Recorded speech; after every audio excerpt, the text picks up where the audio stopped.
beautiful people, welcome back to another Cozy Core video. Today we are talking about ttrpgs. I am going to be going through how I made my campaign that I'm currently writing. Today we are going to focus on how to get ideas started. So first of all, disclaimer, I did not write a script. I am very unprepared. I am not doing this for typical Dungeons and Dragons. This is my own ttrpg that I made from scratch. Another disclaimer to keep in mind is I'm not going to be talking about everything in this video. I'm just gonna tell you how far I've gotten so far because I want it to be vlogged, kind of. I don't want it to be just an instructional video. I want to tell you what I have done so far and what I am going to do going forward, and I want that to be like a shared experience. So, first of all, you need people. To get people is probably the hardest step. It's hard to convince people to want to play a game they've never heard of, or if they know about ttrpgs, they know it's very time consuming. For me, I just kind of told people, like in my class, at like any social gathering I went to, I was like, in casual conversation brought up the game, and I was like, oh, I'm looking to start a new campaign. If you are interested, you are very welcome to join.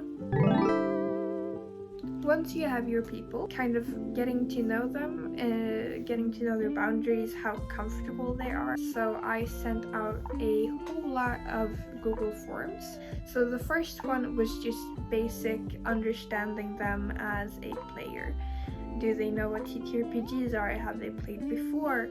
Understanding topics they are very motivated to talk about, and also topics they really want to avoid. This is very important for you as a game master. If you are in charge of leading a game, you need to know triggers that your players do not want to be brought up during the game. Otherwise, your players will not feel safe or comfortable or happy with the game. So make sure to keep that in mind. Also, I just find it very nice if the game master is accommodating to the player's interests. Whatever kind of interests your players have, try to incorporate their interests some way in the campaign or in NPCs you put in. It doesn't have to be huge because that can be very time consuming and very tedious, especially if you are not interested in the things your players are interested in. But I find it like a good basis to know what their interests are, so I can try to incorporate it. So once you have the basic knowledge of what they like, use those interests as well as your own interests and give them a structure or suggestions of a structure that you could follow. So for example, do you want this to be a mystery that you want to solve? Do you want to have a lot of battles and violence, or do you want to have a lot of dialogue? Do you want puzzles? Do you want a lot of typical fantasy elements? I also did this through Google Forms. It's not really necessary because it's not like you need the measured data, you know? It's, in my opinion, way better to do in casual conversation if you make all your players meet, or if you can meet them in person, because then you understand each other better. But to each their own, as long as you get an understanding of what your players are comfortable with and what your players want and expect from the game. I made a spreadsheet of everyone's strengths, hard to say, weaknesses, likes, dislikes, and triggers. That's the very basics that I always need to keep in mind. So always good things to ask is how comfortable they are with themes of romance, sex, violence, abuse, I find it easy to make a list, and they can like a multiple choice list, and they can tick all the boxes that they don't want to be brought up in the game. They usually do a scale, so like it can always vary. And since the TTRPG I'm making is based off these amazing books, I asked everyone which books they have read so that I avoid any spoilers. So what my players wanted was a lot of Norse mythology, a lot of typical fantasy elements, so like princess trapped in a tower and stuff like that, as well as a murder mystery. Now I have the basic outlines of the story. This sounds very interesting, something I'm very motivated to be working on. I made the characters first, the important NPCs. Also, if you are playing the game, you're not allowed to watch this video because spoilers, obviously. So, Hagrid is the guy who is dead. Because it's a murder mystery, he is the murder victim. I chose the name because Hagrid is an Old Norse name, and it sounds obviously like Hagrid the wizard from Harry Potter, and he is a Goatee, which is kind of like a wizard. It's like a priest, but within Norse mythology. I choose to envision it very wizard-like. So his name is Hagrid, and he is the Goatee of Frigg, aka he worships the wife of Odin. You know Odin, I'm assuming. If you don't know Norse mythology, Odin is just like God, basically. He's the All-Father, he is the one everyone respects the most. But Fenris in this story, the wolf that is chained to the tree of the world, in Swedish his name is Fenris Ulven.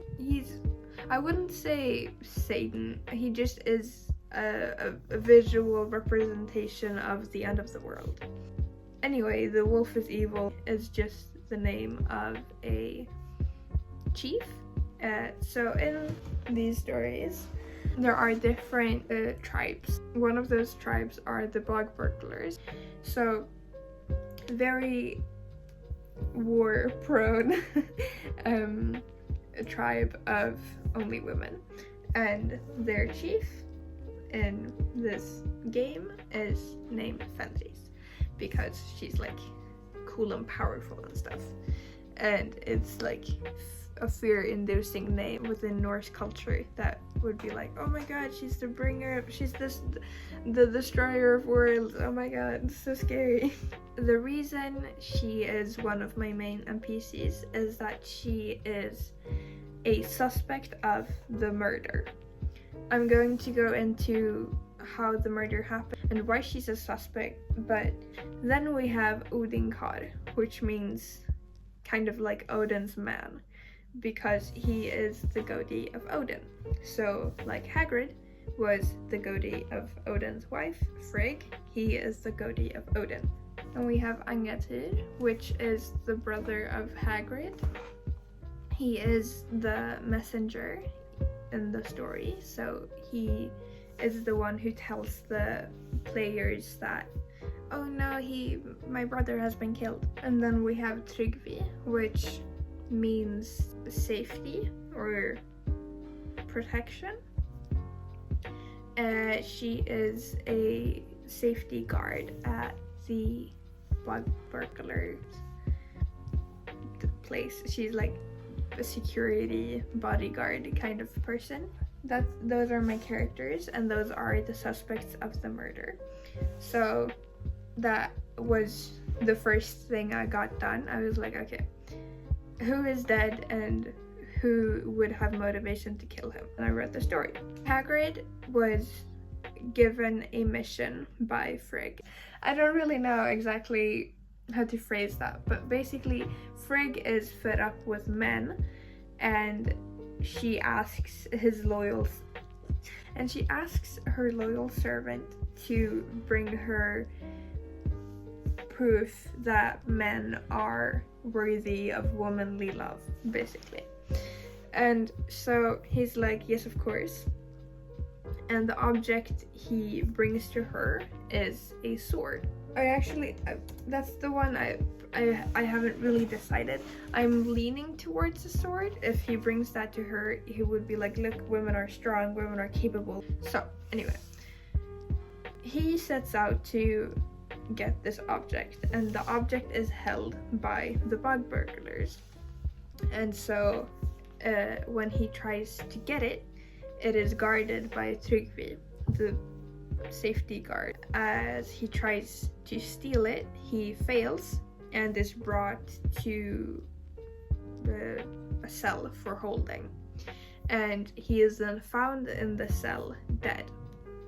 So the suspects for why he would be dead are the characters I mentioned earlier.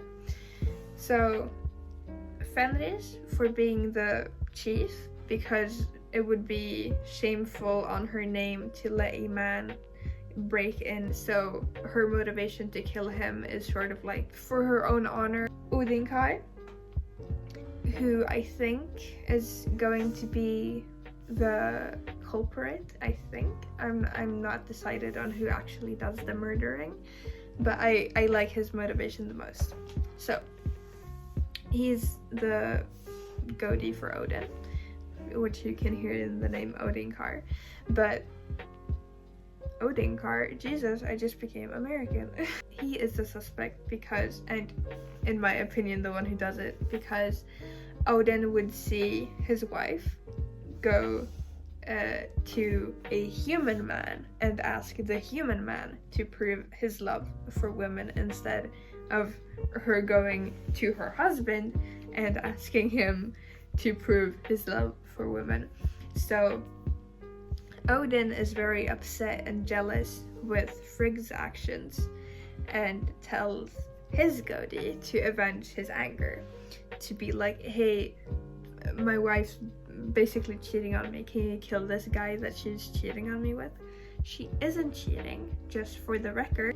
I would never make a goddess commit heinous acts, but that's the way he interprets it. Moving on, Angatur is a suspect because he was the first person to see the dead body, so he would be immediately suspicious to the players, but also his motivation as, like, within the game is that he was always jealous of his brother. He was so perfect and he was beloved by the gods, and he can even talk to the gods, and he has this like special gift of communicating with the heavens, and he just is very sick of his brother being so perfect.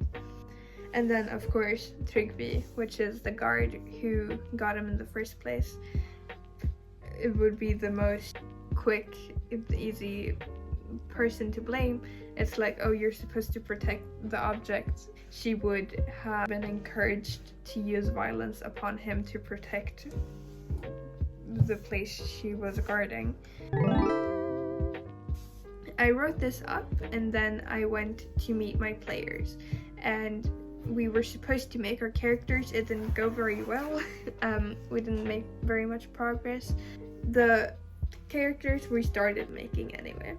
One of them were a blacksmith, and the other guy who came that day said his character would be a farmer, and then he would be friends with Hagrid's brother, so they would know each other that way and be connected to the mystery that way.